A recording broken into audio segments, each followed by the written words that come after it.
They said the blood moon came once in a generation.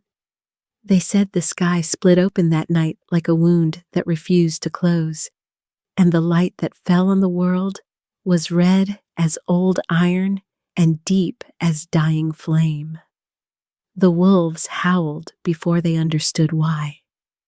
The elders pressed their palms to their chests and felt something ancient stir behind their ribs, something they hadn't felt in living memory, something their grandmothers had warned them about in hushed voices over cold hearths. They said the moon goddess wept blood that night. What they didn't say, what they had never once said aloud in 23 years, was where that light had fallen, not on a throne room, not on a noble's chamber with silk curtains and silver candlestands, not on any of the places power usually announced itself with fanfare and ceremony.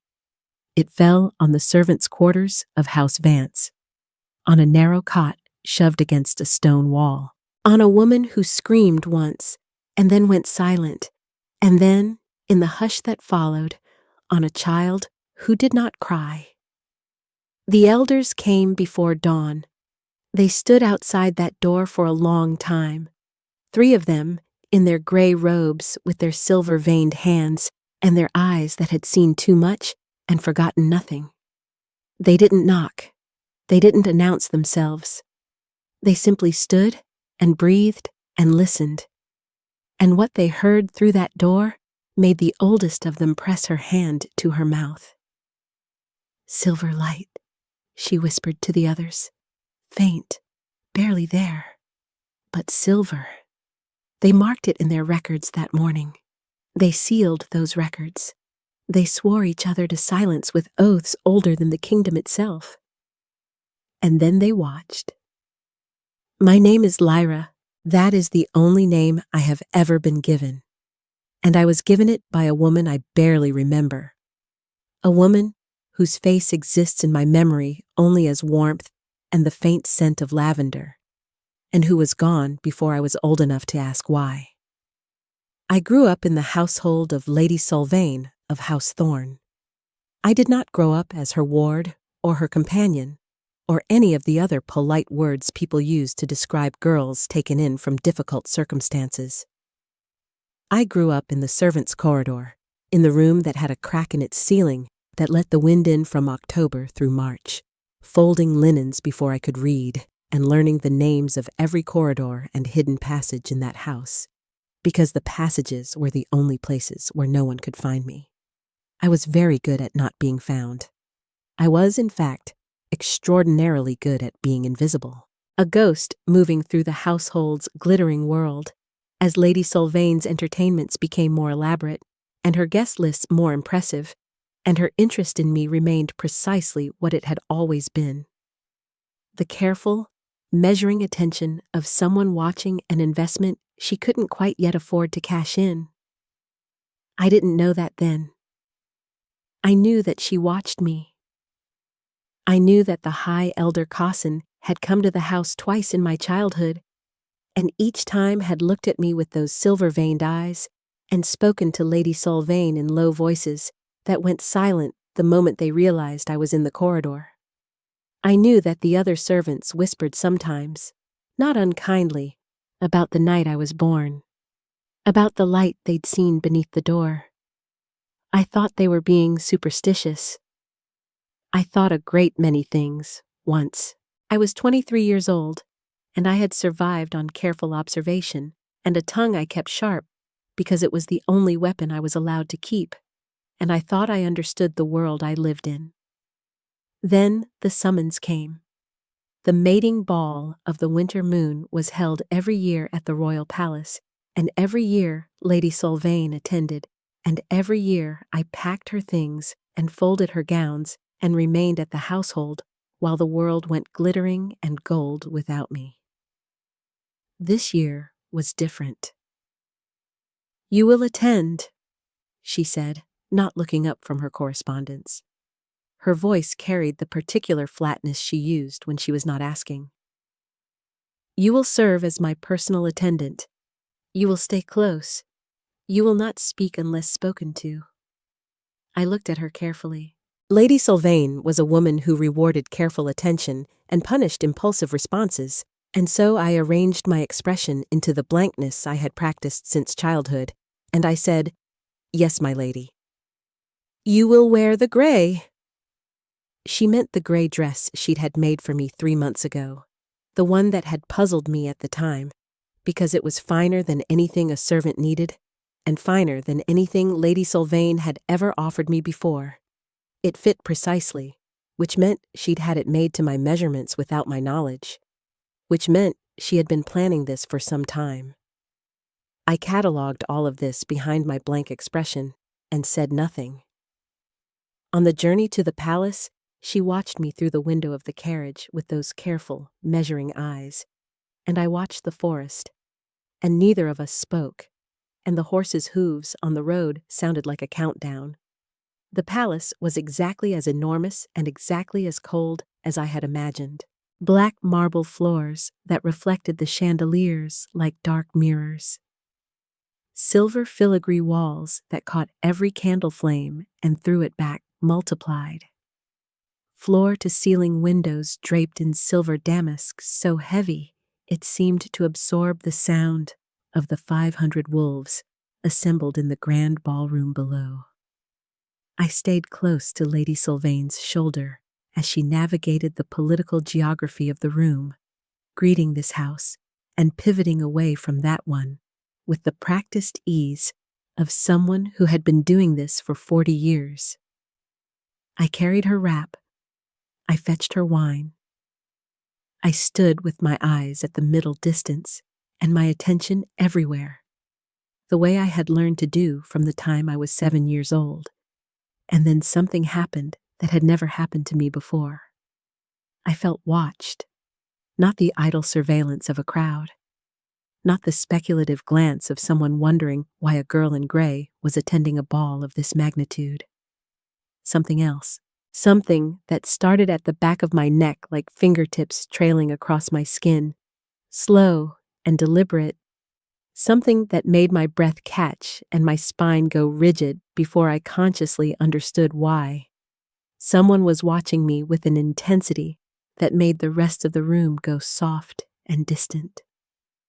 I looked up. He was standing on the far side of the ballroom, and the crowd had parted around him the way crowds part around things that are too large and too dangerous to approach carelessly. He was dressed in black, which the entire court was dressed in at various levels of expense, but on him it looked different. The way armor looks different from mere clothing. The way a thing worn for survival looks different from a thing worn for show. Dark hair that fell across his forehead. Features that could have been called beautiful, if beautiful were a word that meant something sharp enough to cut. Eyes that, even across 400 wolves and the blaze of 1,000 candles, were gold. Alpha King Aldrich of Valdoria. I knew his name the way I knew all things, from other people's conversations, from the histories Lady Sylvain kept in her study, from the way everyone in every room reorganized themselves around his presence the moment he entered it. I had never been in the same room with him. I had never once imagined that he would be looking at me. He wasn't just looking. He was staring with the absolute focused stillness of a predator who has found something he didn't expect, something that has stopped him mid-step, something his entire body has recognized before his mind caught up. His nostrils flared once, just slightly. His chest rose and fell. And then, as I watched, paralyzed, something moved behind those gold eyes that I had no name for, something ancient and consuming and entirely decided. I looked away first. My heart was slamming against my ribs. My hands were trembling slightly, just slightly, not enough to show. I pressed my fingers against my palm and counted my breaths and told myself that it was nothing, that people looked at other people all the time. That a king could stare at any person in any room he wished, and it meant nothing. That I was invisible, and I preferred it, and I needed to remember that preference immediately and hold on to it tightly. "Stop that," Lady Sylvain said quietly beside me, not looking at me. I turned to her. "Stop what?" "Stop looking as if you've just seen a wolf that might eat you." Her voice was perfectly level. "You're drawing attention." "I'm not doing anything." "No." She picked up her wine glass. "You never do. That's always been the problem." I had no idea what she meant by that. I would, later.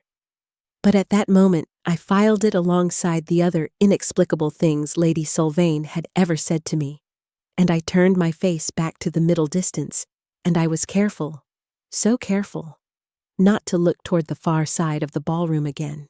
I lasted approximately 4 minutes. When I looked again, he was gone from where he'd been standing. I let out a breath I hadn't known I was holding. I told myself the slight hollow feeling in my chest was relief. I told myself a great many things that night that turned out to be comprehensively incorrect. The first time he spoke to me, I fainted. That is not as undignified as it sounds. I had not eaten since the morning of the journey, which was not unusual. Lady Sylvain did not make provision for servants at events of this nature, and I had not thought to ask because I had long ago learned that asking for things I wouldn't receive was a waste of energy I couldn't afford. I had been standing for 4 hours. The ballroom was very warm, and when he materialized out of the crowd 3 feet away from me and said my name, the shock of it combined with everything else, and the world went sideways. I came back to myself in a chair. The chair was not in the ballroom. The room I was in was smaller, quieter, lined with bookshelves, lit by a fire rather than a chandelier, and smelled of old parchment and something else, something that resonated through me like a bell being struck against my ribs. He was crouching in front of me at eye level, close enough that I could see the precise shade of gold in his eyes, close enough to feel the heat coming off his body like heat from a bonfire, close enough that I could have reached out and touched the jaw defined beneath dark stubble. I did not reach out. "There she is," he said. His voice was low and rough and resonated through my chest. 3 words. Just those 3. They didn't land like a greeting or a pleasantry. They landed like a fact being stated. Like someone who had been waiting longer than should have been reasonable for something to finally arrive. "Where is Lady Sylvain?" I said. "Outside." His eyes hadn't moved from my face. "You hit the floor before she could catch you." "She wouldn't have caught me." Something flickered in his expression. "No," he said. "I expect not." I sat up straighter and immediately regretted the speed of it. He steadied me with one hand, and the contact, just his palm at my elbow, was searing, overwhelming, fire racing from that single point of contact and spreading through my veins before I could brace against it. I heard him inhale sharply. I felt the hand at my elbow tighten fractionally and then, deliberately, release. "I'm fine," I said. "I apologize for the disruption. If you could tell me where—" "When did you last eat?" The question stopped me, not because it was remarkable in itself, but because of the way he asked it. Low and absolutely level, and carrying the weight of someone who already knew the answer was going to make him angry and was keeping that anger very carefully leashed. "This morning," I said, which was true, and which also meant approximately 9 hours ago and approximately nothing in terms of calories. The muscle in his jaw moved. "I'll have food brought," he said. It wasn't an offer. It was a thing being done immediately, without ceremony or discussion. "That isn't necessary," I should return to... You collapsed on my ballroom floor. He was still crouched in front of me, still perfectly still, still with those gold eyes holding mine with an attention that made it very difficult to think. I will have food brought. I looked at him for a moment. I had a very good instinct for when arguing would be productive and when it would be wasted effort, which was a survival skill Lady Sylvain had helped me develop through 13 years of careful instruction. Thank you, I said. The corner of his mouth moved. Not quite a smile, something smaller and more private than a smile, the kind of expression that belonged to a face that had spent so long in public that even its small moments had grown careful and contained. You're welcome, he said, and then, Lyra. My name, just my name. The way he said it landed somewhere in the center of my chest and stayed there, an ember I didn't know what to do with. Lady Sylvain's face when I returned to her was a study in controlled satisfaction. She did not ask what had been said. She did not ask how I was feeling. She looked me over once, briefly, the way you look over something you have been tending for a very long time and are finally seeing perform as intended, and she said, We will stay an additional 3 days. I blinked. I thought we were leaving tomorrow. Plans change. She turned away. You will need another dress. My lady... Lyra. Her voice was flat and final. Plans change.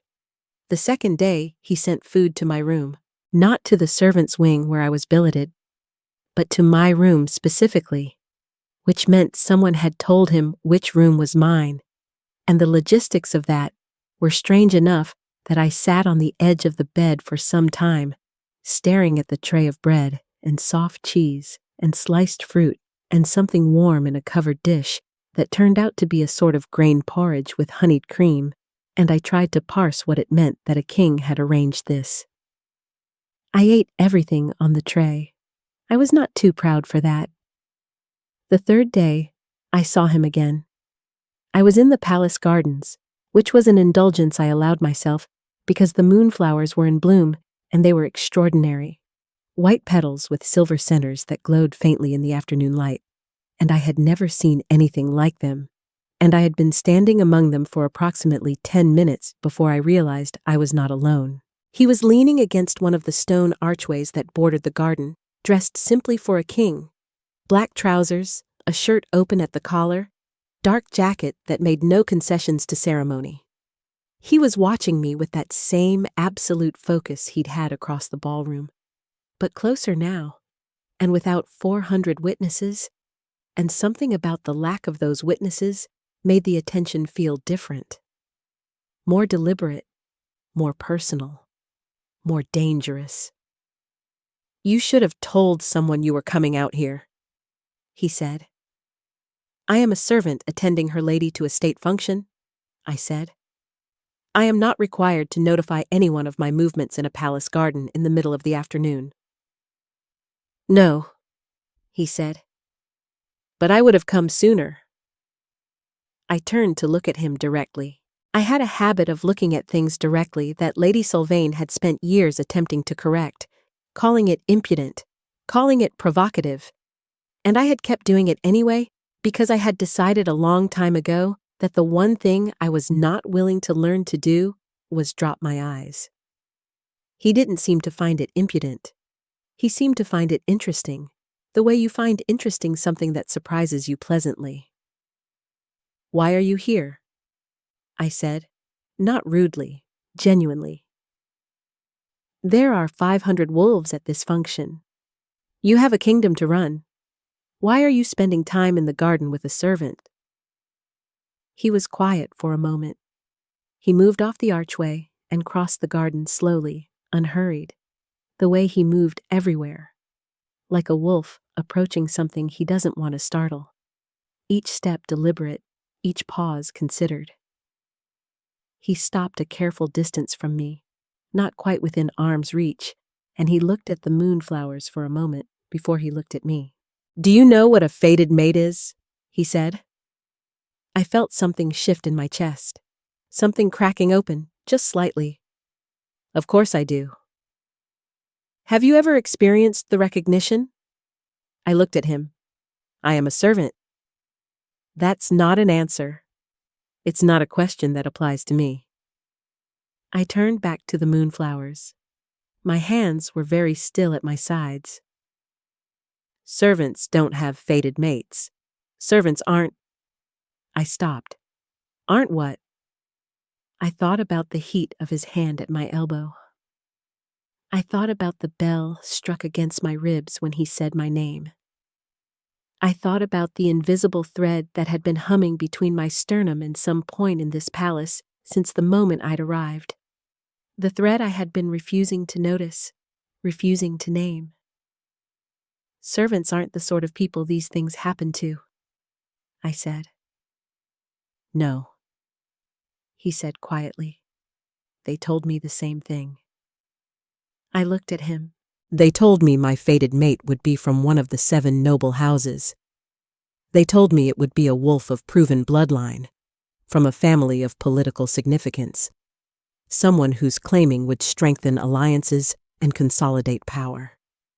Something moved in his expression, something dry and tired and very, very old. They have been telling me this my entire reign. And last night, the moon goddess sent you across a ballroom floor, and everything they told me had ever mattered ceased to matter at all. The silence in the garden after that was absolute. My heart was doing something entirely unreasonable. I pressed my fingers against my palm again, the old habit, and I looked at the moonflowers and I said, with the careful precision of someone who has learned that hope is more dangerous than fear, "You don't know me." "No," he said, "but my wolf does." I found Lady Solvane in her chamber that evening. She was standing at the window with her back to me, which was unusual. And when she turned, her face was doing something I had never seen it do. It was frightened. Not of me, of something about this situation that had apparently shifted beyond the parameters of whatever she had planned. "The king sent for me," I said. "Through official channels. He's requested an audience." "I know." Her voice was flat. "Lady Solvane." I stood in the doorway and looked at her carefully. "What have you not told me?" She turned back to the window. For a long moment she said nothing, and then she said quietly and without inflection, "Your mother was not a servant." I went very still. "She came to this household as a refugee after House Vance was stripped of its standing. She was the last daughter of a fallen noble line, and she was frightened, and I gave her shelter." She paused. "And then she died bringing you into the world, and I made a choice about what to do with what she left behind." "What she left behind," I repeated. "You." She finally looked at me. "And the light that came with you." I didn't sleep that night. I lay in the narrow palace bed and stared at the ceiling and went over everything I had ever known about myself in light of this new information, and every piece of it rearranged itself into a shape I barely recognized. I thought about the way light sometimes gathered in my palms when I was frightened or angry. Not often, rarely, quickly suppressed. Something I had learned at 8 years old to hide and go on hiding. I thought about Lady Solvane's careful watching, her measuring eyes, her years of patient investment. I thought about the elders, about High Elder Cossin, standing in the corridor outside my room with his silver-veined hands folded and his eyes far too knowing. I thought about what it meant that my mother had been of House Vance, the fallen house, the house whose name appeared in the histories alongside the phrase "stripped of all standing" 15 years prior, for reasons the histories described only as matters of blood. I thought about a blood moon and a narrow cot, and 3 elders standing outside a door before dawn. And then something else happened. Something I had never felt before and would not have had words for if I hadn't spent the previous 2 days in proximity to a man who had apparently been my fated mate since the moment I arrived, and whose presence had been wiring itself into my awareness with the steady relentlessness of roots finding water. I felt him, not through the walls, not literally, but something in my chest. That invisible thread I'd been refusing to name pulled taut with sudden fierce anxiety, the kind of anxiety that didn't belong to me, the kind that had edges that were slightly the wrong shape for my usual fears. And I sat up in the dark and pressed my hand to my sternum and understood in one crystalline and terrifying instant that I was feeling his. He was frightened, not of danger, of losing something, of the particular kind of loss that comes from standing close enough to touch something you want desperately and having no certainty it will stay. I sat with that knowledge for a long time, and then I did something I had never done before in 23 years of careful, measured, controlled survival. I followed the thread. His chambers were at the top of the king's tower, which I had no business being in, no authority to access, no reasonable explanation for approaching at what the palace clocks were insisting was 2 hours past midnight. I climbed the stairs anyway. The door at the top was not locked. That, too, felt significant in a way I couldn't fully parse. I pushed it open and stepped into the dark, and the dark was not fully dark, because there was a figure standing at the window in the silver damask curtains, looking out at the palace gardens, at the moonflowers glowing white in the gardens below. He heard me before he turned. I saw his shoulders shift, tension releasing, relief arriving, and beneath the relief something more complicated, something that he turned to face me with. Golden eyes warm in the moonlight, expression entirely unguarded in a way that his public face never permitted. "You followed the bond," he said. "I did," I said. And then, because I had been honest to a fault my whole life in the specific moments when honesty was most alarming. "It frightened me, feeling you afraid." Something moved across his face. "I wasn't—" He stopped. "I don't usually admit to it." His mouth did that thing again, not quite a smile, more private than that. "Something like that." I stepped further into the room because I was here now, and retreating would be cowardice, and I had many faults, but cowardice was not one of them. And I stopped in the space between the door and the window, and I looked at him honestly, and I said, "Tell me what you know about my mother." He was quiet for a moment. Then he moved to a table near the window, where there was a set of papers, and he lifted one and crossed to me and held it out, and I took it. It was a letter. Old. Written in a hand I didn't recognize, in ink that had begun to fade at the edges. I read it by moonlight. My hands were shaking by the 3rd line. By the end, I had to press both palms flat against my thighs and breathe very carefully to keep the light that wanted to rise in them from doing anything visible. The letter was from the High Elder Cossin to a colleague, dated 23 years ago, 3 days after a blood moon. It described, in the clinical language of someone recording a phenomenon of enormous significance, the detection of a dormant luminary signature in the servants' quarters of House Vance.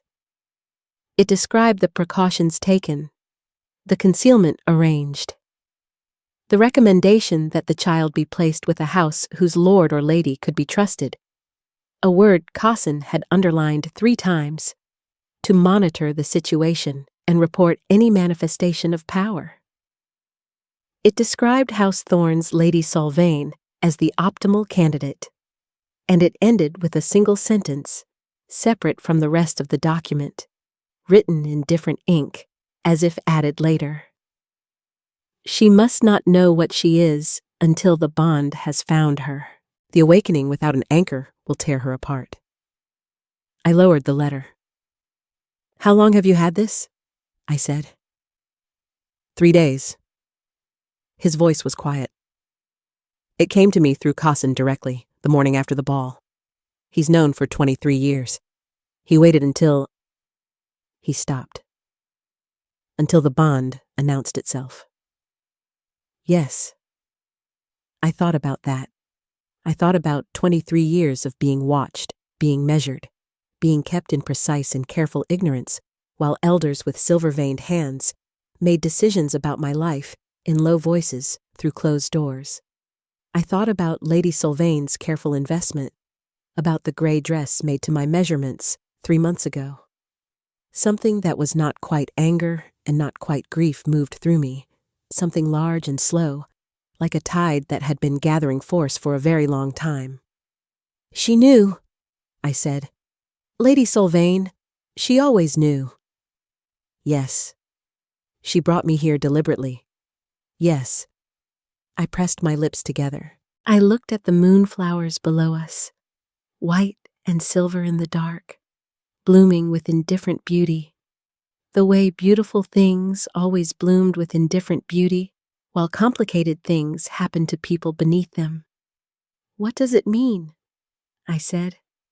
Luminary. What does it mean for me specifically? He moved to stand beside me at the window, close enough that I could feel his warmth, that bonfire heat, and he said, It means you carry power that hasn't walked this realm in 1,000 years. It means the bond between us, if completed, becomes an anchor for your awakening, rather than a threat to it. It means... He stopped.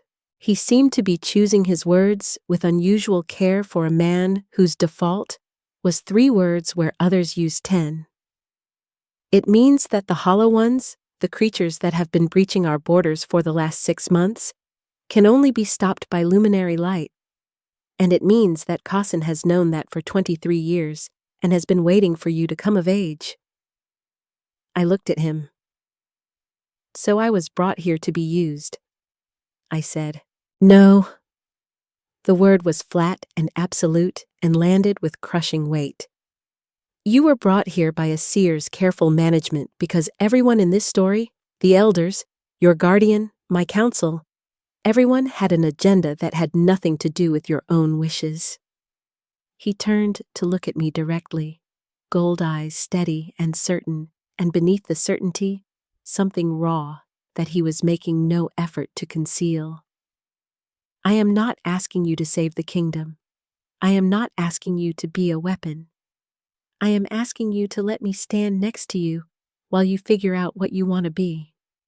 The silence after that stretched long enough that the moon shifted in the sky. That is quite different from what I expected. I said, What did you expect? Something political. Something about alliances and bloodlines and the necessity of certain circumstances. Something that was almost humor moved through his expression. My counsel has given me that speech at length, multiple times. And I have spent my entire reign learning to be the most dangerous thing in any room, he said. I have commanded armies. I have ended wars. I have sat on a throne of moonstone and made decisions that shaped the lives of 7 packs and their thousands. He paused. I do not know how to make someone feel safe. I have never had cause to learn it. He looked at me, and there was something devastating in that look. Something that was the precise opposite of everything his public face projected. Something that was vulnerable in the way that only the very powerful can be vulnerable, laid bare in a way they rarely allow. But I would like to, if you will teach me. I had built walls. I had built them carefully over 23 years, from the specific materials of disappointment and careful expectation management, and I was extremely fond of them, and they had served me well, and I was not prepared for the sensation of this man's honesty walking through them like they were made of smoke. "That is not a small thing to ask," I said. "No." He held my gaze. "It isn't." "I don't know how to do this either," I said. "I have spent my entire life being invisible. I don't know how to be seen." "Then we are equally unqualified," he said, "and equally willing if you are." I looked at him for a long time. Hope, I had always believed, was poison more dangerous than any I knew. I had lived by that principle. I had built my survival on it, and standing here in the dark, with this man looking at me like I was the only thing in the room that mattered, the only thing in the palace that mattered, possibly the only thing in the kingdom that mattered. I felt that principle dissolving at its roots, like something that could not hold against the specific gravity of this moment. "I am," I said. Lady Sylvain left the following morning. She did not ask permission. She did not explain herself to me, which was consistent with a lifetime of practice. She simply had her things packed and her carriage brought around, and I watched from the upper corridor as she descended the palace steps, and she did not look back. High Elder Cossin came to me before noon. He was very old, older than he'd seemed in my childhood. Or perhaps I was simply seeing him differently now that I knew the shape of what he represented. He stood in the corridor with his silver-veined hands folded and his weathered face carefully arranged, and he said, "I owe you an explanation." "You owe me 23 years of them?" I said, "but I'll take the immediate one first." He blinked. Something that might have been respect moved through his expression. "Your mother was the last true daughter of House Vance. House Vance had, in its last generation, a luminary blood inheritance through a maternal line that had been dormant for 3 generations. The blood moon called it forward in you." He paused. "We bound it at birth, a precautionary measure. The binding was meant to hold until the mate bond was established to serve as your anchor." "Who established the binding?" A pause. "I did." I looked at him. "You bound my power without my consent, without my knowledge, and told no one, including me, for 23 years. "Yes." His voice was level. "I did. Because you were afraid of what would happen if it awakened without an anchor. Because the last luminary who awakened without an anchor tore herself apart from the inside and took a quarter of the realm with her." He said quietly, "I was present for that. I was 17 years old, and I watched it happen, and I made a decision." He held my gaze. "I would make the same decision again. But I am here to tell you the truth of it, and to tell you that the binding is yours to release when you are ready. The choice is yours. It was always supposed to be yours." I stood with that for a moment. Then I said, "What are the hollow ones?" He looked older suddenly. "Wolves who have had their souls harvested. Someone has been running the ritual for years, slowly, carefully, building an army. The hollow ones move toward luminary energy the way moths move toward light. They cannot be destroyed by ordinary means." He paused. "They can be released, freed of the hollow state, by a luminary who knows how to use what they carry." "Released," I said, "not destroyed." "Freed," he said. "It is different." I thought about that. "Who is running the harvest ritual?" His hands tightened against each other, just slightly. "We believe it is a member of the Council of 7. We do not yet know which one." "Then I suppose," I said, "we should find out." The bond deepened in the days that followed the way bonds apparently deepen, not all at once, but in accumulations of small moments that each left a residue, a warmth, a strand of something new woven into the thread between us. He showed up at my chamber door the morning of the first day with pastries. Just that.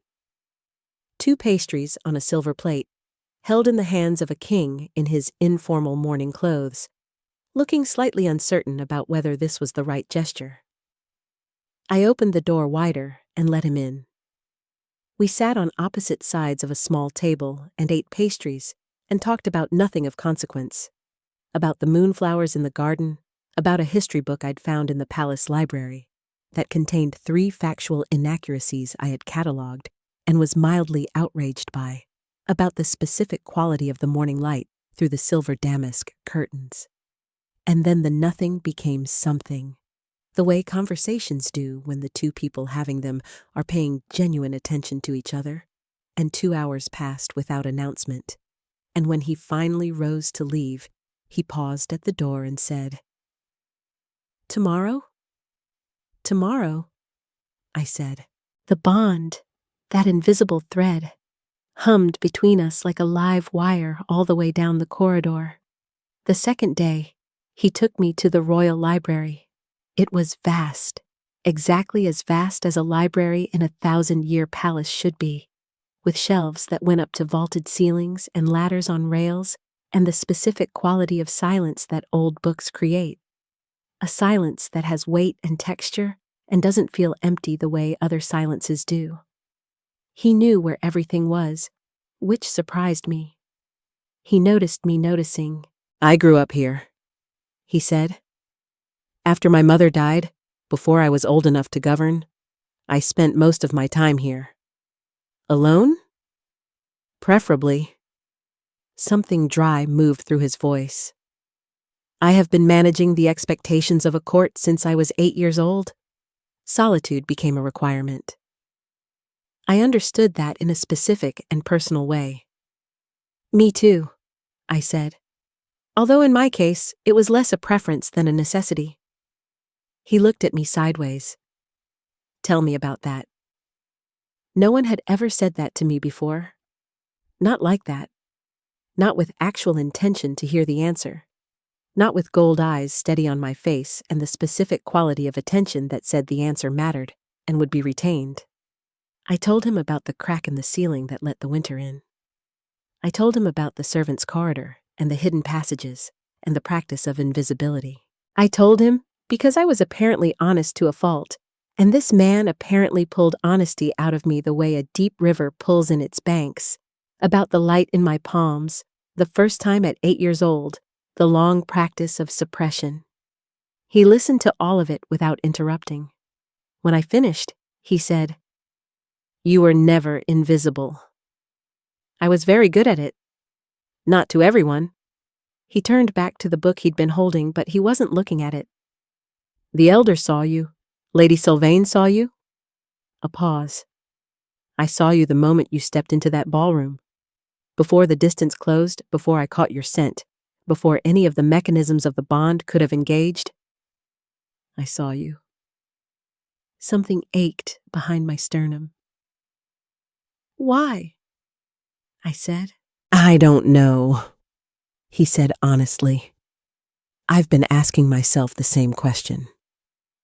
All I can tell you is that the room reorganized itself around you the moment you entered it, whether you knew it or not." He finally looked at me. "You were never invisible, Lyra. You were just surrounded by people who had reasons to pretend. On the 4th night, I let down one wall, just one, a small one, the one that kept me from reaching, through the bond, for the warmth I could feel on the other side of it. I lay in the dark, and I stopped suppressing the thread, and I let it run, carefully, like water through a crack in a dam. And on the other side of it I felt him, present and warm and wide awake. And I felt the specific texture of his awareness when it realized I had reached. The swift movement of his attention, turning toward the bond, like a compass needle finding north. I felt him smile. I pressed my face into the pillow and felt something entirely uncontrollable happen to my expression in the dark. The threat arrived on the 9th day. I was in the palace gardens when I felt it, not through the bond, but through something older, something that had been sleeping in my palms since 8 years old and woke now with the specific urgency of a body recognizing danger before the mind catches up. The moonflowers, which had been blooming steadily for a week, went dark all at once. Every single one, the glow in their petals extinguishing like candles snuffed by the same breath. And then the first hollow one came through the eastern garden wall.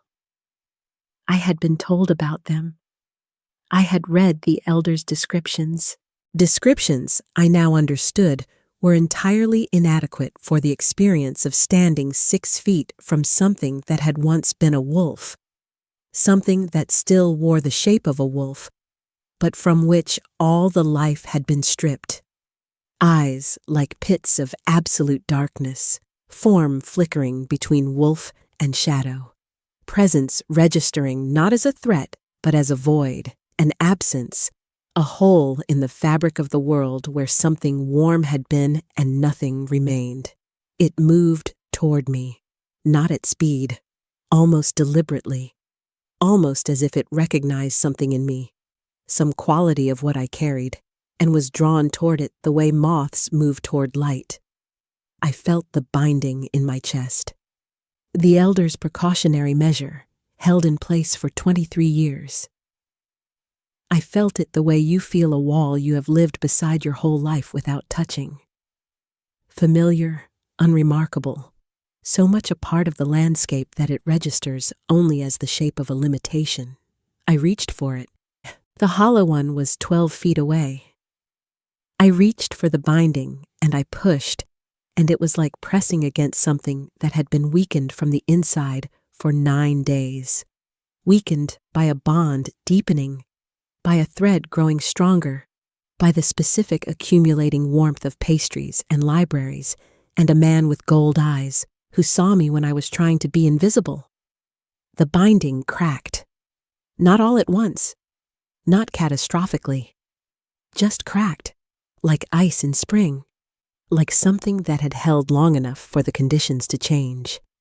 Silver light came up in my palms.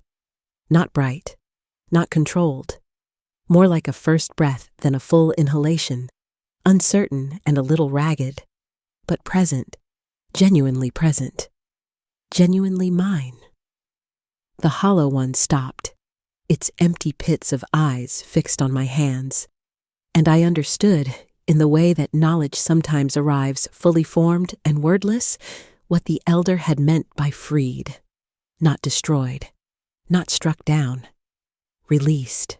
There was something left in these creatures, some remnant, some echo of what they'd been before, and the light in my palms was not a weapon for them. It was a door. I took a step toward it. My heart was hammering. My hands were shaking. The light in my palms was brighter with the shaking, which I hadn't expected, which apparently meant it responded to emotional intensity rather than suppressing in it. I pressed my palm to the hollow one's flickering form, and I let the light go. It wasn't violent. It was the opposite of violent. The hollow one's form went still for one moment, perfectly still, and then the darkness in its eyes dissolved, and what came through in that last instant was something I had no word for, something that was anguish and relief simultaneously, something that looked, briefly, entirely like a wolf before it dissolved into the air like breath on a winter morning. I stood in the silent garden with light in my shaking palms, and I breathed. Behind me, running footsteps. His scent hit me before he was close enough to touch, that bonfire warmth, and then his hands were at my shoulders, turning me, and his gold eyes were taking inventory of me with the rapid, systematic focus of someone checking a person they care about for damage before allowing themselves to feel relief. "How many?" he said. "One?" I looked at him. "How many are there?" 6 breached the eastern perimeter. He was still holding my shoulders, not tightly, but present. My guard took the others. Took or freed? He looked at me. What? Took or freed? I said. They're still in there. There's something still in them. They need to be freed, not killed. He was quiet for a moment, taking that in, filing it with the same careful, systematic attention he seemed to give everything. The guard won't have known that. Then they need to know. I pressed my palms together, the light fading back to dormancy, and I looked up at him. I'll need to train. I don't know how to control it yet. I don't know the limits of it. I don't know. I stopped. The thing that wanted to happen to my expression was happening again. That uncontrollable thing. I don't know what I am yet. He raised one hand and pressed his palm very carefully, very deliberately to my face. That, he said quietly, is something we can figure out together. The bond between us hummed. The binding in my chest cracked a little further. The moonflowers, slowly, one by one, began to glow again. High Elder Cossin came to us the following morning with 3 other elders and a name. Lord Dresvan of the Northern Pack. 15 years. A ritual performed in secret, 1 soul at a time, an army built with patient, terrible care. 60 hollow ones already. The intelligence suggested 40 more before the winter solstice. After the solstice, the army would be large enough. For what? I asked. Cossin looked at me steadily. For you, he said. For the luminary. For what happens when you are fully awakened and he brings the hollow ones against you and forces your power to its limits and harvests it as he harvested the souls that made his army. The silence in the room after that had a particular texture. Aldrich, beside me, was very still. His stillness was not the stillness of someone who has gone cold. It was the stillness of something with enormous, contained violence in it, held by a very thin thread of choice. He will not get close to her, he said. 3 words. Just those 3. But the way he said them made the air in the room shift. He will try, Cossin said. He is welcome to try. Aldrich turned to look at me, and what was in his face now, beneath the coldness, was something else entirely, something that was entirely for me. She is not alone. That changes the calculation. I thought about the letter, about 23 years of watching and waiting and being kept in careful ignorance, about a binding placed without my consent, a life arranged without my knowledge, a power that was mine but had never been in my hands. I thought about the thing that happened in the garden when I put my palm to that hollow wolf and let the light go. The anguish and the relief, the way it had looked briefly, entirely like itself before it dissolved. I thought about mercy rather than destruction. I thought about what I wanted to be, now that I was finally, for the first time in 23 years, the one making the choice. Tell me everything, I said to Cossin. All of it, starting from the beginning, starting from the night I was born. He did. I sat with Aldrich at my side, close enough that the warmth of him was steady against my shoulder, close enough that the bond hummed quietly between us like a compass finding north. And I listened, and I remembered, and I built from what I heard a picture of myself that was larger and stranger and more terrible and more extraordinary than anything I had ever imagined when I was the invisible girl in the gray dress, the ghost in someone else's glittering world. The moon goddess had sent a seer to this court 23 years ago. The seer had said that the blood moon child would carry the last of the luminary inheritance, that she would walk into the darkness that was coming and she would not destroy it. She would forgive it into light. I held that. I turned it over in my hands like a river stone, smooth and weighted and real.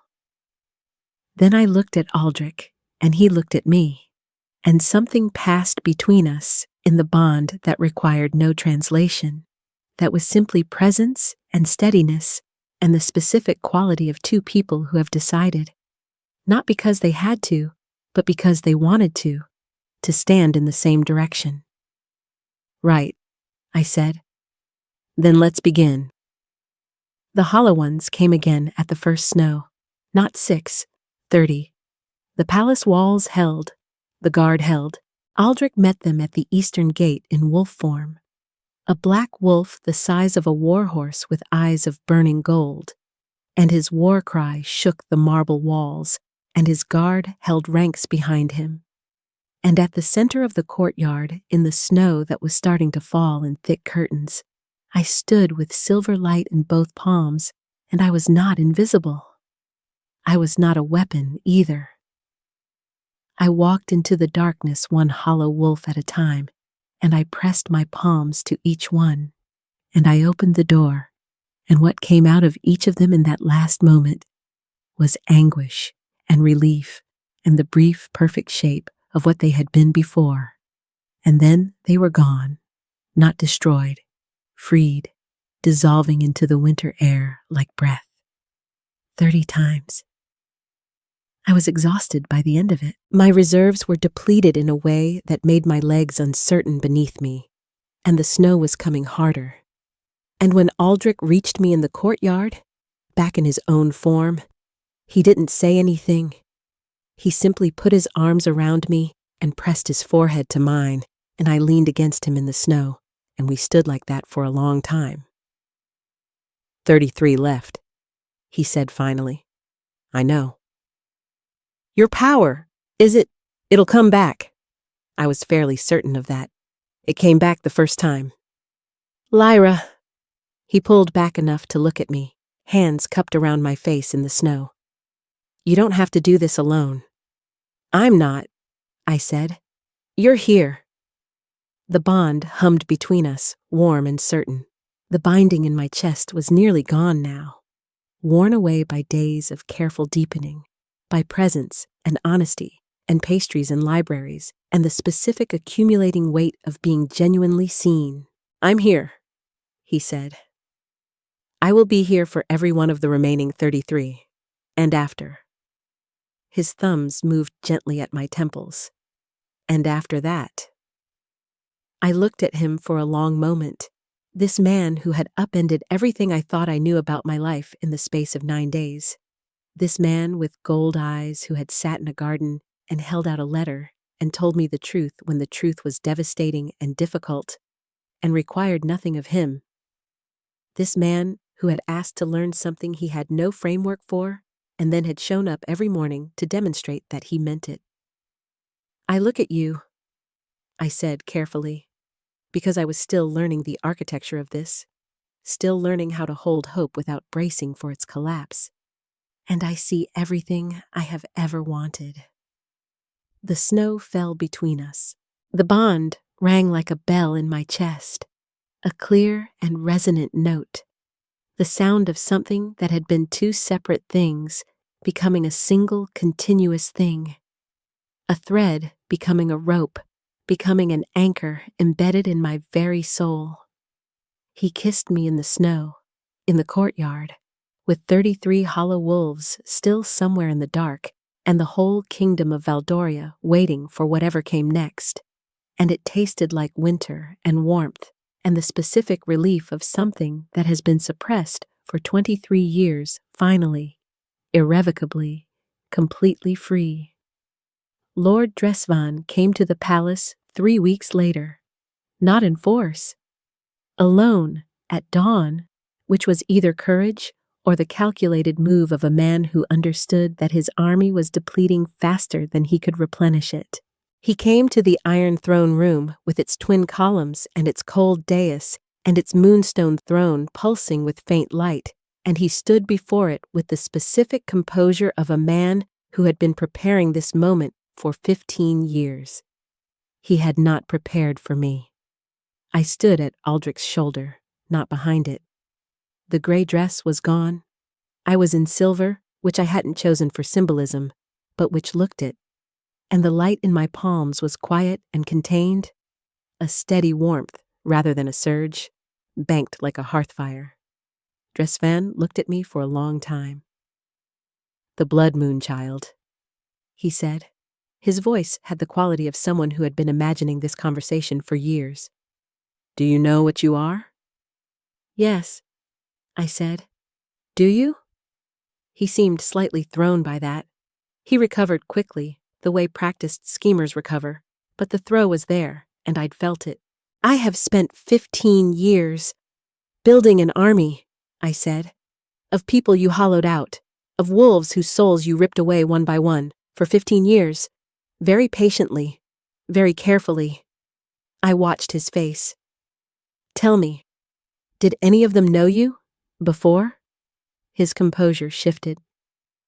"Some of them," I said. "Some of them were people who trusted you. Pack wolves who came to you with their problems, their grievances, their ordinary lives, and you looked at them and decided they were useful." I moved off the dais. Aldrich didn't move to stop me. He had learned, these weeks, when to stay and when to follow. "I've freed 67 of them. Each one, at the last moment, looked exactly like themselves, like what they were before you." I stopped in front of Dresvan. He was taller than me by half a foot, and he had the kind of power that had been accumulating for 15 years of terrible ritual. And I was 23 years old and had had my power for 3 weeks, and I was not afraid of him. They felt relief. That's what I want you to know. Every single one of them felt relief. Dresvan looked at me for a long moment. "You're going to free me too," he said. "No," I said. "That's not what you are. You're not hollow. You're full. Full of 15 years of choices you made with full knowledge of what you were doing." I held his gaze. "What I'm going to do is stand here while the king behind me passes judgment, and I'm going to be a witness to it. And when it's done, I'm going to go back to the work of figuring out what I am in a world where I get to make my own choices." I paused. "Which is something you've denied 67 people. And I think you should spend a very long time thinking about that." The silence in the throne room was absolute. Then Aldrich said, from behind me, 3 words in the particular voice he used when there was no room in the universe for misunderstanding. "Take him." The council met a week later, all 7 seats, and it was exactly as hostile as I had been warned to expect. Lord Thorn, in particular, was present in body and contemptuous in spirit, his lip curling in the specific way that said he had rehearsed everything he was about to say and was going to deliver it with maximum satisfaction.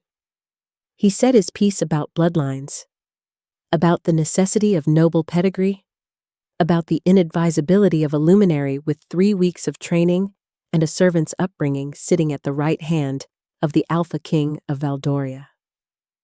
He said it at length and with precision, and he did not once look at me while he said it, which I found, honestly, slightly rude. When he was finished, I said, "Are you done?" He blinked. He was not used to being addressed directly by the person he was discussing. I understood this created some discomfort. I found I did not mind causing it. "I am speaking to the king," he said. "You're speaking in my hearing about my fitness for a position that exists only because of a bond between myself and your king that was established by the moon goddess and not by committee vote. So yes, you are speaking to me." I looked at him calmly. House Vance was stripped of its standing 15 years ago. The records will tell you why if you look carefully enough. I would suggest doing so before you use the word bloodline again in my presence, because what you will find is that the stripping was done at the direction of Lord Dresvan of the Northern Pack, who has now been removed from that seat for crimes against his own people that span 15 years. Which means the house stripping itself was politically motivated, which means my mother's line has never actually been disqualified on merit. Lord Thorne opened his mouth. That was a statement, not an invitation, I said pleasantly. Behind me, I could feel Aldrich not quite managing to suppress something in the bond that felt, unmistakably, like laughter.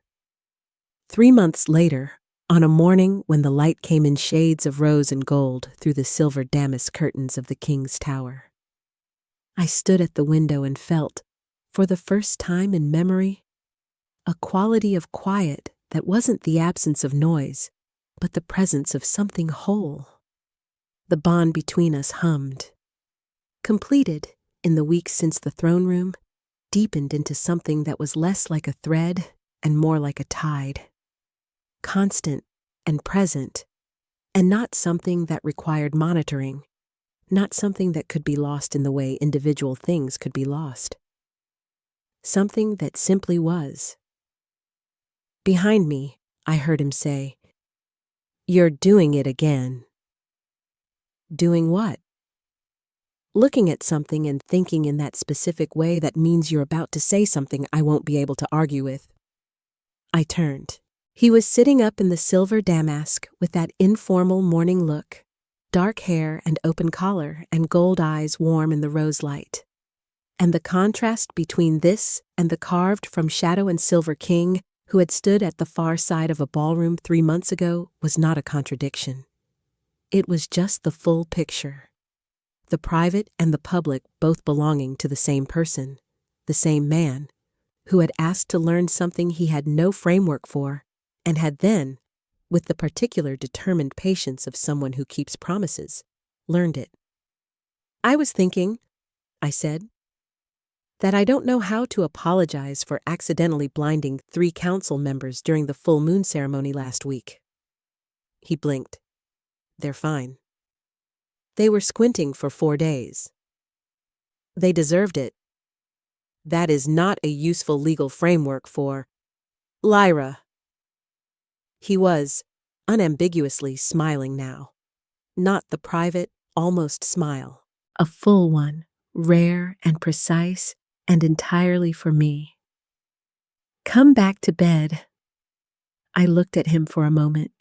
Then I looked at the rose and gold light on the walls, and I thought about a blood moon and a narrow cot and a door 3 elders stood outside before dawn. And I thought about 23 years of watching and being watched.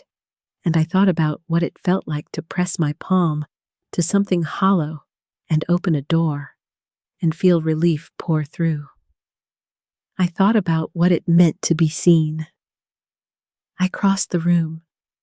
Outside, somewhere in the palace gardens, the moonflowers were probably still blooming. The kingdom was probably still complicated. The council was probably already preparing objections.